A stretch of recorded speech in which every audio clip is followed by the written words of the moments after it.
ராயப்பேட்டையில் வாட்ஸ்அப் தோழியின் புகைப்படத்தை வைத்து இளைஞரிடம் நூதன முறையில் பண மோசடி செய்த பெண்ணையும் அவருக்கு உடந்தையாக இருந்த கணவரையும் போலீசார் கைது செய்துள்ளனர்.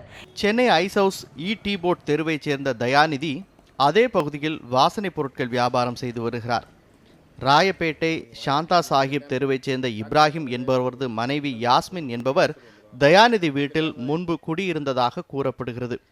இந்நிலையில் கடந்த சில மாதங்களுக்கு முன் தயாநிதியிடம் யாஸ்மின் தனது தோழி பிரியா என்பவரது தாயார் புற்றுநோயால் அவதிப்படுவதாக கூறி பண உதவி தேவைப்படுவதாக கேட்டுள்ளார்.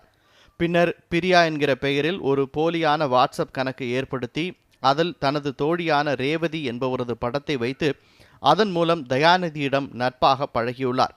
பின்னர் தயாநிதியை காதலிப்பதாக யாஸ்மின் தெரிவித்துள்ளார்.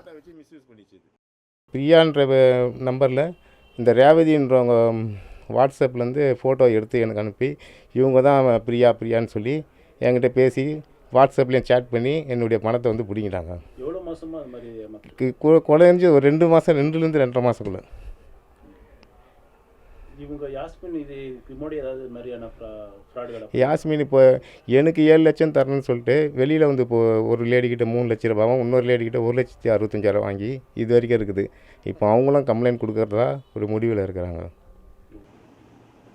பின்னர் பிரியா என்ற பெயரில் தயாநிதியிடமிருந்து சிறிது சிறிதாக 7 லட்சம் ரூபாய் வரை ஆன்லைன் மூலம் பணம் பெற்றுள்ளார்.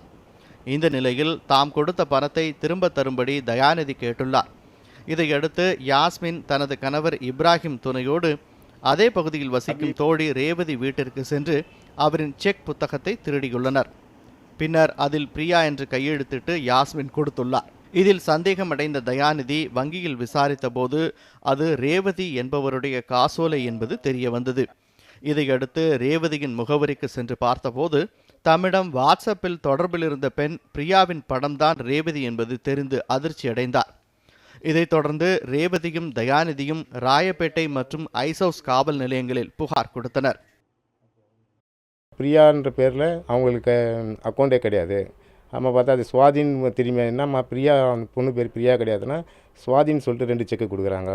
அம்மா நான் HDFC பேங்க்கில் வந்து விசாரித்தோன்னே அந்த அக்கௌண்ட் நம்பருக்கு ரேவதின்ற பேரில் தான் உண்மையான அக்கௌண்ட் இருக்குதுன்னு. நம்ம திரும்பி என்னம்மா அந்த அக்கௌண்ட் வந்து ரேவதின்ற பேரில் தான் இருக்குன்னு திரும்பி ரேவதின்ற பேரில் 2 செக்கு கொடுக்குறாங்க.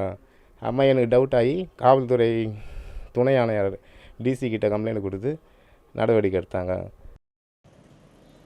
இருவரும் கொடுத்த புகாரின் பெயரில் ராயப்பேட்டை போலீசார் யாஸ்மின் மற்றும் அவருக்கு உடந்தையாக இருந்த அவரது கணவர் இப்ராஹிமை கைது செய்தனர். அவர்களிடம் நடத்திய விசாரணையில் யாஸ்மின் இதுபோன்று பல ஆண்களை போலி வாட்ஸ்அப் எண்கள் மூலம் ஏமாற்றியது தெரிய வந்தது.